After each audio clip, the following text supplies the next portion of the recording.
Assalamualaikum warahmatullahi wabarakatuh. Waalaikumsalam warahmatullahi wabarakatuh. Selamat pagi. Pagi. Walaupun sudah siang, semangatnya tetap pagi, luar biasa. Salam sejahtera buat kita semua.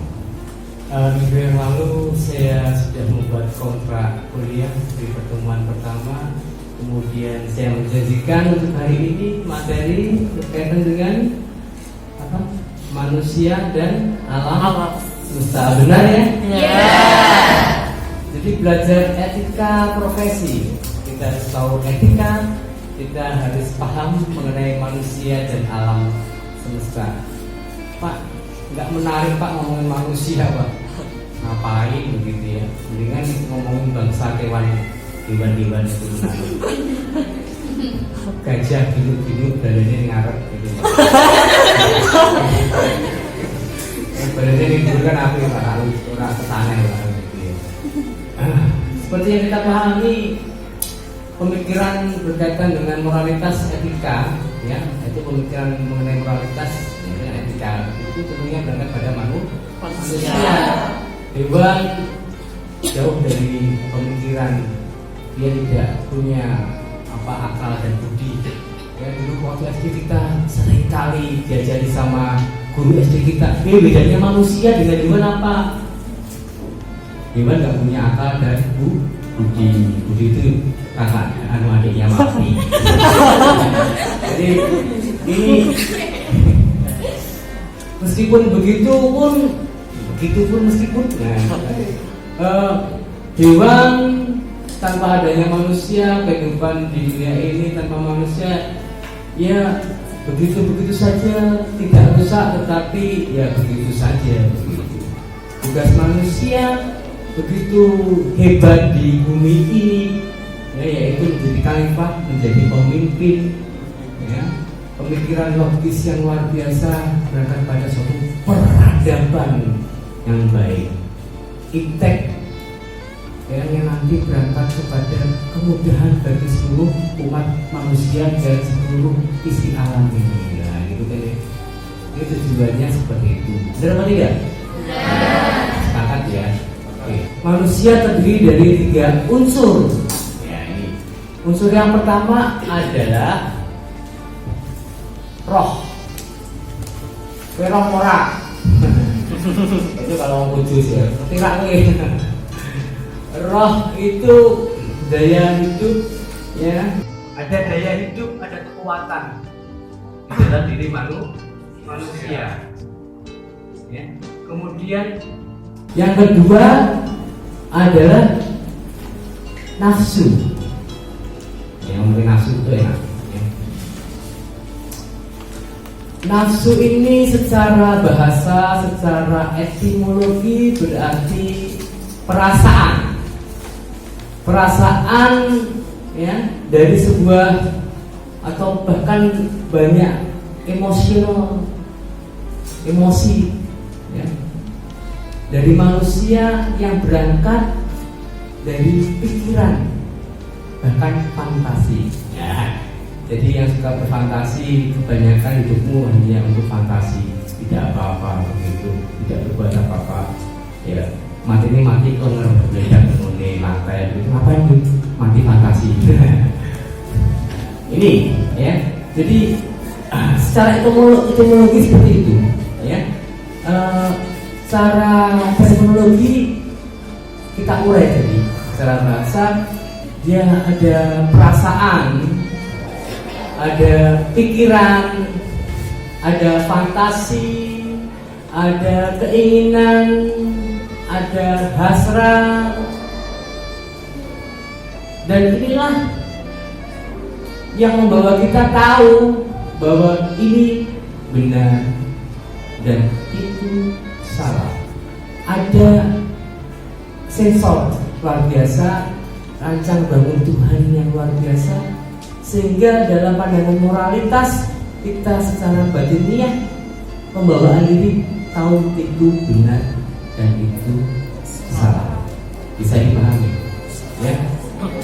Nafsu dalam sebuah keyakinan ya, yang saya yakini tidak pernah mati dan hanya mencicipi kematian.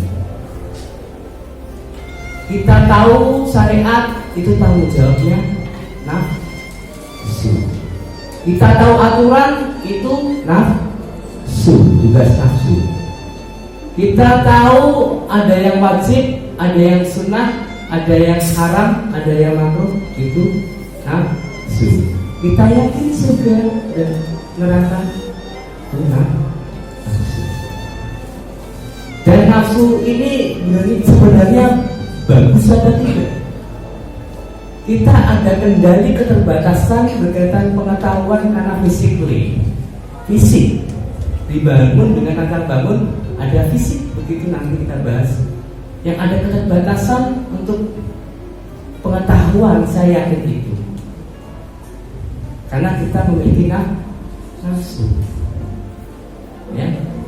Itu keterbatasan yang sebenarnya menjadi kesempurnaan bagi manusia. Coba bayangkan kalau kita tidak ada keterbatasan itu, bisa menembus dimensi ruang dan waktu. Kita lihat satu film saja, ada orang yang bisa menembus kacau balau dunia ini, ya. Kura-kuranda itu semua tidak akan menjadi penggerak di bumi ini, tidak akan ada fungsi khalifah manusia di bumi. Orang itu biasanya malas ya, pengennya diam tak kaya, celing kalau makanan enak, bisa atau tidak? Tidak. Ini yang bahaya, ya. Berbeda dengan malaikat yang tidak dipancarkan nafsu, disentuhkan nafsu ke dalam makhluk namanya malaikat. Tidak. Yang tugasnya bersujud ratusan tahun, dia bersujud ratusan tahun. Yang tugasnya bertasbih, ya tugas dia kerjanya bertasbih. Sing ngedeni, sing tugasnya yang nyok, itu sadis sebenarnya. Itu tugasnya, ya. Cepat. Tugasnya gitu emang. Berbeda dengan kita, ya. Siapa tadi? Mas Rizal, ya. Mas Rizal pacaran mojok rangkulan. Ya. Barangkali kita melihatnya, bila ini pacaran, padahal sedikit konangan, saya dia sengitkan cowok, misalnya, ya. Tapi suka begitu. Tidak dialami oleh malaikat. Mungkin malaikat juga kalau ada sedikit keinginan begitu milih barangkali dengan manusia, ya. Pernah ada suatu eksperimen, jadi bahasanya sangat-sangat ekstrim eksperimen ini.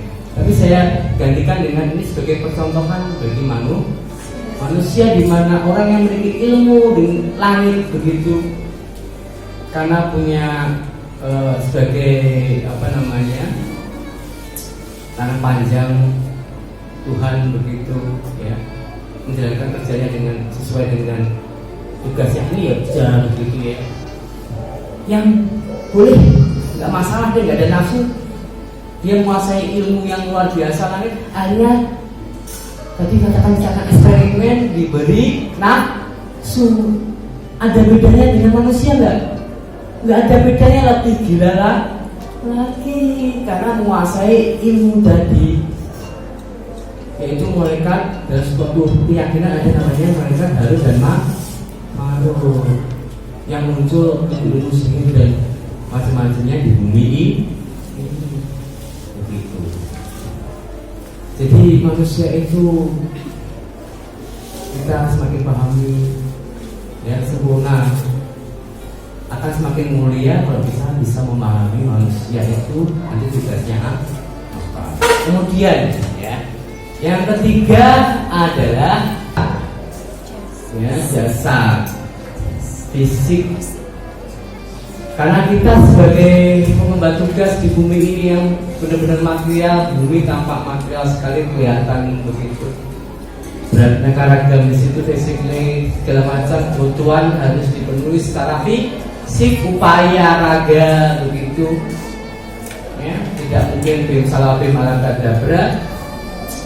Ini adalah sebuah anugerah yang luar biasa. Casing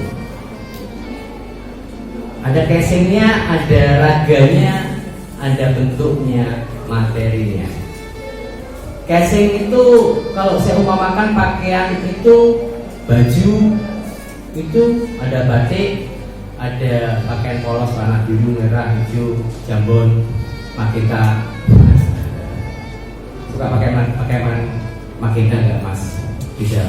Saya pernah ketemu cowok kayak gitu pakainya makita, badannya besar badannya. Oke. Fisik seperti pakaian. Kita lihat diri kita waktu kecil, ya, casing bayi, imut-imut, nanti berangkat dewasa seperti Anda, enggak, gantengnya amat, cantiknya amat, nanti 40 tahun lagi, ya bener, amit-amit deh. Terus ngetrek kabeh, ngomongin ngetrek, ipine ngetrek, dodone ngetrek, sedih sakit diri sampai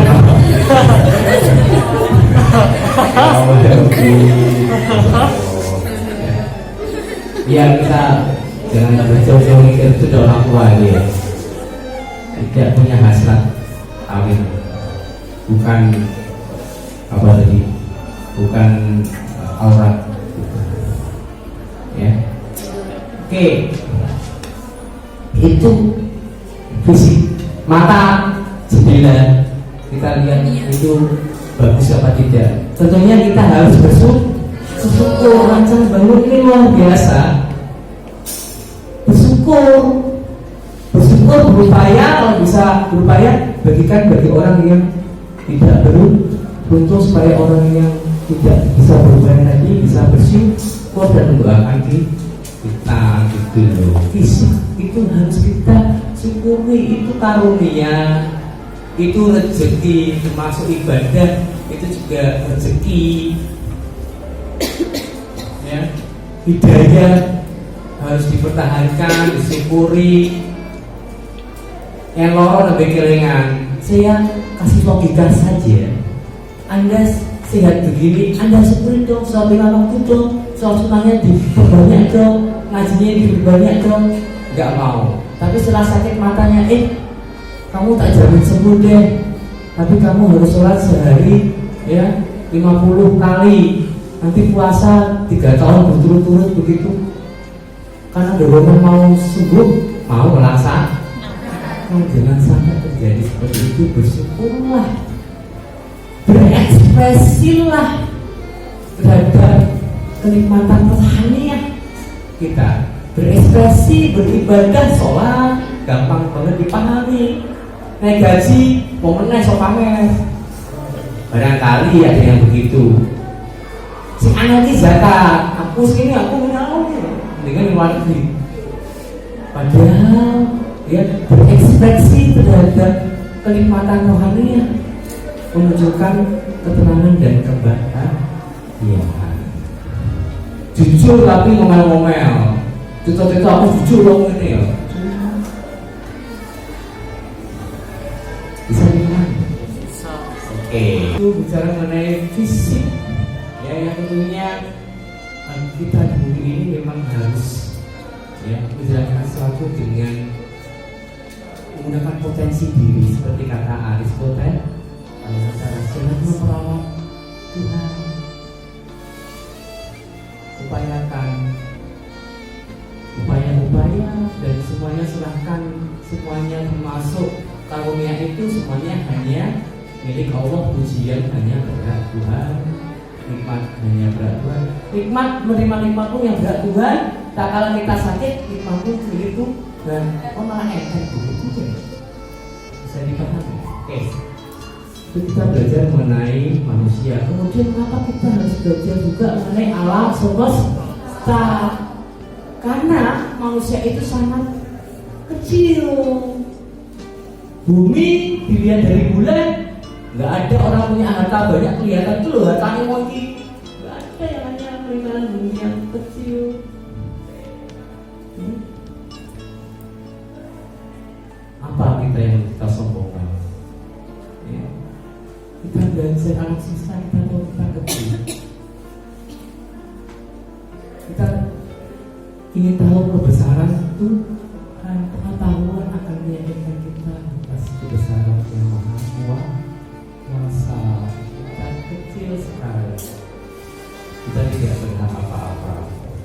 tugas kita adalah menjadi khalifah, menjadi insan yang berbudaya, menjadi insan yang memiliki peradaban yang luar biasa. Kita bikin nuklir, tapi gue perang nuklir, ya pada matinya itu pemikiran logis. Bener apa enggak? Kritis logis enggak, itu bodoh. Bikin AC bagus enggak? Iya. Kalau enggak, Anda dengerin saya di sini kepanasan, mending balik. Atau mungkin terdengar suara banyak. Ibu pasangan diri. Ganggu banget begitu loh. Ya. Ini. Ya. Jadi, oke lah bikin nuklir, tapi itu untuk pembangkit listrik. Energi penting sekali ya. Kalau nggak ada energi, seperti apa kehidupan di dunia ini? Nggak tahu. Peradaban seperti apa? Kita tidak bisa membayangkan tanpa energi. Boleh untuk kebersamaan, untuk kebaikan bersama. Anak itu tujuan dari peradaban. Profesi itu sama. Kalau kita beradab untuk profesi akuntansi ini, Anda bisa bikin banyak cabang kantor akuntan di seluruh dunia. Amin ya rabbal alamin. Karena Anda beradab menjadi akuntan yang beradab. Itu sangat kecil lah. Kita lihat tata surya saja, rancang bangun Tuhan yang luar biasa, ada gravitasi, ada sebagainya macam. Itu sebagian kecil dari alam semesta yang bisa kita lihat, amati pada waktu malam, nampak bintang-bintang gitu. Tata surya itu matahari dan 8 planet itu mungkin keluar dari matahari sampai dengan awan maut, ya, awan maut atau awan apa itu ya, sampai dengan di situ, ya. Sampai dengan gravitasi matahari itu bisa kena begitu ya. Kita kan ada ya berputar gravitasi dengan awan-awan itu jadinya aja sangat jauh. Kita bikin eksperimen, apa tuh namanya tuh eksperimennya, seperti alat begitu ya. Sudah puluhan tahun, mungkin perkiraannya 300 tahun lagi baru sampai ke sana. Batasan dari ilmu pengetahuan untuk mengetahui seberapa luas yang kita tahu, itulah alam semesta yang kita tahu ya. Sekarang ini pengetahuan itu pun ada bertriliun planet, ada bertriliun dari planet, kemudian tata surya, ada rasi bintang, ya. Terus Bima Sakti tahu namanya? Andromeda, Bima Sakti, apa namanya? Galaksi, ya. Tapi dengan luar biasa. Kuasa Tuhan melebur pada sesuatu yang jauh. Jangan sampai kita menjadi sombong. Upaya penting membuat diri kita menjadi orang yang hebat penting, tapi kembalikan segala puji, nikmat dan kuasa hanya milik Allah semata. Semoga Anda semakin dimuliakan. Amin. Itu saja. Sebagai kesimpulan akhir dari tadi pembicaraan saya, tentunya semoga kita dengan memahami manusia, kita juga semakin memahami ya penguasa yang maha kuasa. Dengan memahami alam semesta, kita tahu tugas kita ya. Seperti orang Jawa menganggap alam ini sebagai jagat alit yang harus dijaga keseimbangannya, maknanya disimboliskan dengan pakaian belangkon. Jagat alit, kita harus mengingat keseimbangan, kita harus seimbang dengan alam semesta ini. Tidak sekedar alam semesta, kita harus menyeimbangkan diri kita sendiri, menata hati, menerima tanpa patah. Wah, itu orang Jawa yang dewasa begitu. Dengan sesama, kalau ada yang salah diingatkan. Jadi kalau saya ingin bahagia, tetangga saya harus bahagia. Yang masih nakal dikatakan dipuji, jadi seneng. Kita terus dihalusi wanita itu seperti bunga yang harus dirawat. Nah begitu ya. Kemudian kepada alam semesta. Kalau Anda ada semena-mena membabatutan begitu ya kecil. Ya, ada pohon-pohon yang memang punya ya peran di alam sekitar dianggap seperti itu disakralkan misalkan. Ya, kemudian kepada alam gaib yaitu berkaitan dengan keyakinan yang itu memang harus kita perjuangkan dalam masing-masing pribadi.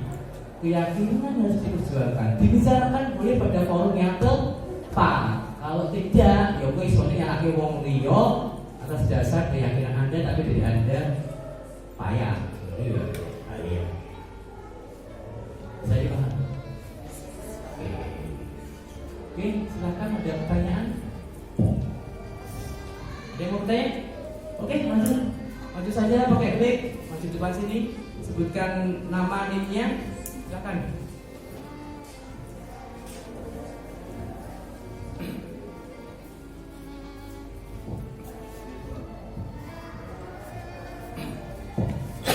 Perkenalkan, nama saya Bobi Anggraini, NIM 2017-12-022. Tadi Pak Febri menjelaskan tentang bermoral ya Pak. Saya mau tanya, dengan konteks pencuri itu bermoral atau tidak dan berhak masuk surga atau tidak? Terima kasih Pak. Assalamualaikum warahmatullahi wabarakatuh.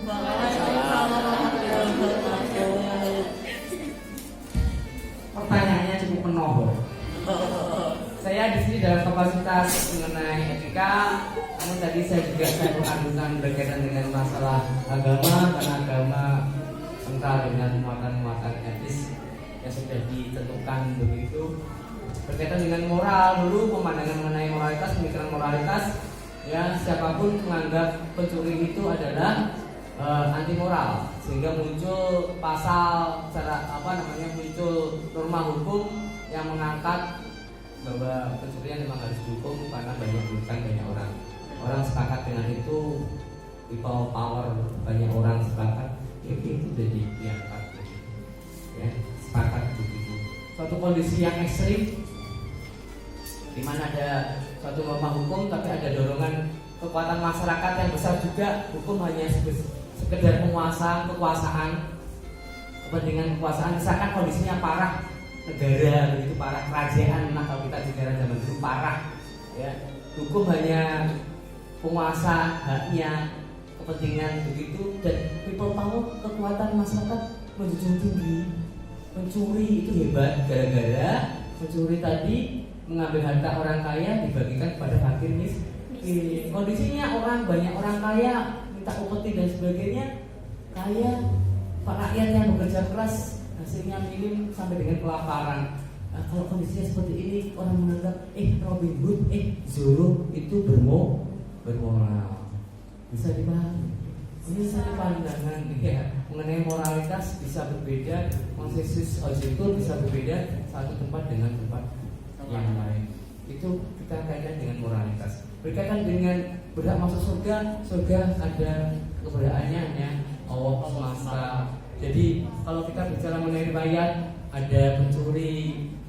Ya kalau mungkin saya boleh bicara yang bahagia, yang ikhlas, tapi sangat sulit karena kita tahu dari nafsu itu punya sensor mana yang baik dan mana yang buruk. Sebagai contoh yang lain, tidak pencuri contoh perbuatan yang dianggap nista begitu, misalkan orang yang sukanya mabuk begitu ya, mabuk, ekbol, ya melayang begitu. Ini suatu riwayat, ada seorang yang sukanya mabuk dan orang bilang itu calon neraka, tapi dia begitu hebatnya dalam membela putusan Allah, begitu putusan Tuhan, dan dia memperjuangkan keyakinan dia meskipun sukanya mabuk, walaupun dia kena hukuman balasannya begitu, dicambuki setiap kali ketemu begitu, dia tetap berjuang. Ada yang menghina agamanya, dia bela begitu. Itu beda lagi. Dia menikmati pukulan demi pukulan, dirasakan cinta begitu. Satu yang berbeda, sangat berat seperti itu. Kita di penjara, ya, kita di penjara dan kita bersyukur dan kita dapat hidayah barangkali di situ menemukan titik tobat kita dan kenikmatan kita dalam ibadah saat kita berada di penjara karena tidak ada godaan untuk mencuri, dan kebetulan setelah hidayah itu muncul dia ketemu sama malaikat pencabut nyawa. Jadi jangan bicara surga tidak, hidayah bisa muncul pada siapapun dimanapun, dan kita yang dapat hidayah pun kadang lupa dan melupakan hidayah itu tanpa ada syukur sama sekali. Semoga kita tidak menjadi insan seperti ini, ya. Bisa dipahami ya? Oke. Kemudian ada yang tanya lagi?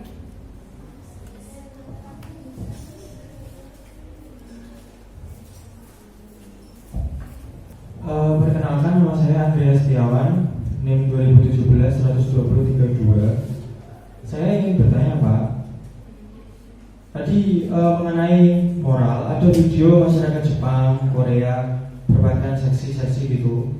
Apakah bermoral dari cara berpakaian? Terima kasih. Oke, bersyukurlah di kampus ini punya budaya yang menurut saya bagus, yang muslim mencoba menjadi insan yang beradab dengan berpakaian yang tepat begitu, yang tidak muslim sopan begitu mengikuti. Lepas dari itu ada orang pakai pakaian seksi pegawai begitu, kita tentunya juga harus dewasa dengan menyikapinya dengan sini, tapi terus melihat begitu. Astagfirullah, kita bolak-balik. Orang seksi di hadapan kita berjalan biasa saja begitu, tentunya kita tidak perlu gundah gulita begitu. Saya ngomong tadi kalau kita mengedepankan kesucian dan dipaksakan untuk orang lain itu sangat tidak pas karena diri kita masih banyak dosa, ya. Boleh diingatkan kalau dia sudah mulai bertingkah begitu, bertingkah. Kalau ada orang dia jalan kemudian ada laki-laki terus deketin di pahanya ke mata kita begitu. Nah begitu setiap orang begitu kan, itu sudah anti moral yang sangat patut kita mengingatkan, ya. Jadi itu berkaitan dengan, ya, paham ya. Dari mengenai agama tadi, dengan kalau Anda yakin ya di dalam budaya itu berhijab, Anda tidak berhijab, dan lingkungan begitu keras begitu, ya tentunya kita harus bisa menyesuaikan diri. Dulu berenang pakai begini nggak masalah, sama sing mendelok, ya dulu nggak masalah, biasa tempatnya, dan orang nggak berani macam-macam, memang tempatnya terbuka dan ada penjaganya. Sekarang tertutup. Pada tertutup pakai pakaian renang, Anda terbuka, jadi cari perhatian, itu pandangan moralitas seperti itu, ya. Dan tadi saya katakan, ya, pernah saya katakan mengenai orang tua begitu, bisa jadi, ya, sudah patut, sudah boleh untuk telanjang. Bukan berarti saya mengatakan diri saya pro telanjang, tidak. Orang tadi yang tidak memiliki hasrat kawin, ya, pikun, sudah senangnya telanjang. Anda sebagai anaknya yang sudah belajar agama begitu, wah ibu ini udah berarti senengannya ngomong ini ngawur nih, boleh ditunjukin juga senengannya telanjang. Bukan seperti itu, karena akal ini sudah tidak bisa merespon itu, ya. Kemudian dia sendiri tidak punya hasrat untuk kawin, tidak apa-apa telanjang, karena kulit bagi saya bukan aurat. Tetapi saat orang tua Anda harus menjalankan ibadah, ada azan begitu, sudah pikir Anda tutup untuk sholat dan kenakan dia mukena karena kulitnya adalah aurat. Bisa dipahami? Berkaitan dengan kulit bukan aurat, tetapi kita punya sisi namanya moralitas. Kalau ada tamu datang, tetangga tidak tahu kebiasaan ibu Anda, tidak paham ibu Anda itu pikir sampai dengan seperti itu, dan Anda biarkan ibu Anda telanjang, salah. Ya dicekeli sih terus tengah nyopot-nyopot yo. Cekeli sih begitu di kamar sih anu ya. Tutup. Tapi kalau saudara yang tahu itu tidak apa-apa karena sebentar pengen lepas, sebentar pengen lepas. Jangan justifikasi, jangan hukum ibu Anda. Ini bayar, dia tahu bahasa keras, bahasa tidak enak meskipun di ibu. Ya, jadi kulit bisa jadi bukan aurat begitu, tapi saat ibadah itulah aurat. Di luar itu kaitannya dengan moralitas. Ini keyakinan. Ada pandangan, oh itu tidak pakai hijab masuk neraka. Ya keyakinan tentu itu boleh. Tapi ada yang berkeyakinan seperti ini tidak boleh. Tapi kalau kita lihat mengenai peradaban yang bagus, luar biasa. Allah sekarang saya sama sekali mahasiswa saya berbicara. Oke, pertanyaan yang lain? Masih ada ya? Wah, luar biasa. Banyak-banyaknya nih.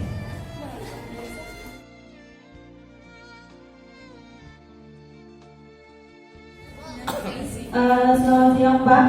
Nama saya Silviana Nadia Putri dari 102 2017-12152. Jadi pertanyaan saya berbicara tentang moral ya Pak.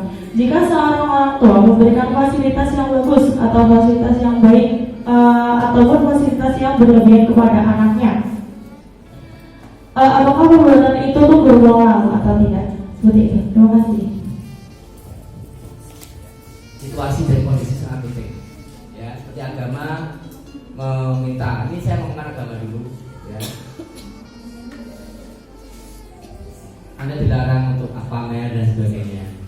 Ya, dilarang untuk bikin orang iri. Kalau yang iri satu, mungkin orang itu memang punya penyakit hati, irinan. Nek opo wae tetep iri begitu. Padahal tombone mangan sego. Apa pakai sebuah aking nek iso mangan sego biasa wae iri. Gitu ya. Kok mangannya sedih banget gitu. Ini namanya iri ya.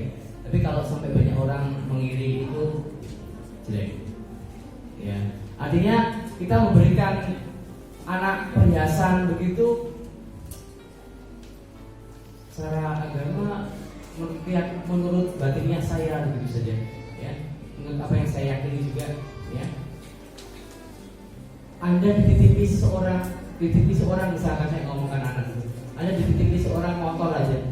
Ya, enggak pelihara, kayak iso jaga wae. Kunci digas biyen.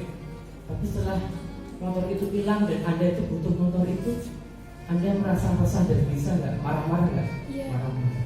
Ini kok asal main aja nih. Main justru saya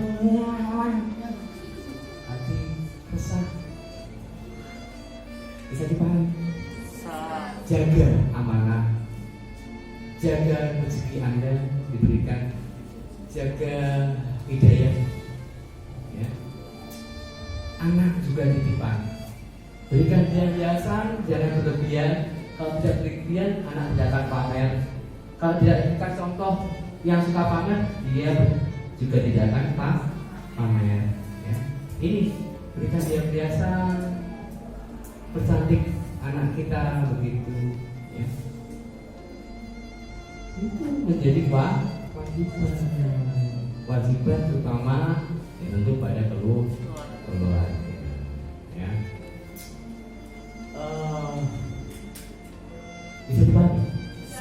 Oke, jadi situasi kondisi dilihat ya, kemudian kalau berkaitan dengan moralitas jelas itu hak asasi manusia. Tapi ya jangan gitu amat lagi gitu. Oke, ada yang mau tanya lagi? Wah masih ada jos. Tambah lagi nanti.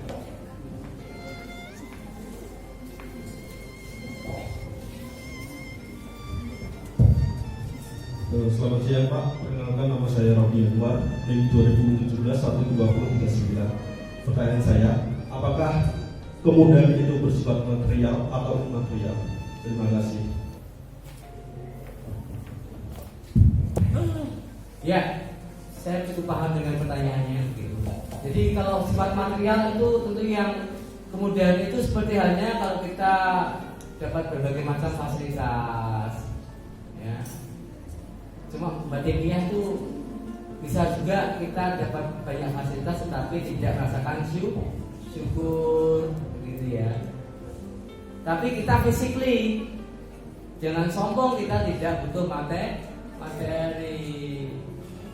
Kita butuh makan, kita butuh rumah, kita butuh mendidik anak-anak kita, memberikan kesempatan kita yang baik kepada anak-anak kita ya. Itu pandangan secara mudah kita pahami. Tetapi pandangan-pandangan yang begitu immaterial, fisiknya tentu harus, kalau tidak ya mengkeret manusia mati. Di luar dari itu ada pandangan sisi lain yang sangat immaterial, ilahiyah, menerima tanpa patah, keikhlasan yang diperjuangkan masing-masing pribadi, sebuah riwayat begitu ya. Tentu riwayat itu dari orang-orang yang hebat ya, dari sahabat-sahabat Rasul misalkan Abu Bakar memiliki istri yang sangat saleh begitu ya, Asma begitu ya, ya kaya Abu Bakar dulu, tapi seluruh hartanya diperjuangkan untuk agamanya, untuk umat melalui Baitul Mal. Dia hanya sebagai pegawai, istilahnya sekarang di Baitul Mal, mendapatkan gaji begitu yang sudah seadanya begitu. Dulu menerima pengen daging terus ya, memang rajanya onta begitu ya, jadi tidak masalah. Dia coba berpikir yang berbeda, mencoba menikmati hidup. Tadi saya bilang kalau kita sudah terbiasa enak itu seakan-akan sesuatu susah sendiri. Lahir sudah kaya, di sini minta uang pohon itu gitu. Ya makanya seperti itulah logikanya. Seadanya dengan gaji, kemudian isinya kadang-kala pengen makan enak, pengen makan daging. Ya, Bu, sekali-kali makan daging, saya sisihkan uang sedikit ya. Nanti untuk apa-apa saya sisihkan gitu lagi gitu. Nanti kalau ada yang kurang-kurangnya maaf ya, saya pengen makan daging ini. Ya. 1 bulan disisihkan, misalkan dapat 30.000, beli beberapa potong daging dimakan dengan bersama keluarga begitu. Nikmatnya bukan main. Setelah itu apa jawaban dari Abu Bakar? Ya. Kamu bisa nyisikan uang ya ternyata ya? Bisa. Kok bisa beli daging, Pak? Berapa itu uang? Misalkan tadi 30.000. Cukup banyak juga gaji saya ya. Bisa nyisikan itu berarti kita sudah hidup terlalu mewah nih barangkali. Dan nanti yang 30.000 tadi tambah lagi untuk diberikan ke Baitul Mal, tambah tadi ada seorang 30.000. Anda mau nggak sekarang kayak gitu? Tambah kalong nih. Hai wanita. Kalau punya suami bilang gitu, mau nggak? Masuk. Nah, itu adalah pandangan ya, berekspresi terhadap kenikmatan rohani. Oke. Ada yang mau tanya lagi? Silakan. Yuk. Cukup. Serius? Ya. Iya. Oke, semoga ini memberikan manfaat. Bicara tentang hal ini sangat sensi barangkali. Jadi saya dalam kapasitas ya forum-forum di sini yang memang forumnya saya pikir ya diambil baiknya, semoga mendapatkan ilmu. Ya, amin. Banyak kata yang salah, mohon maaf begitu. Ya. Saya akhiri, wassalamualaikum warahmatullahi wabarakatuh.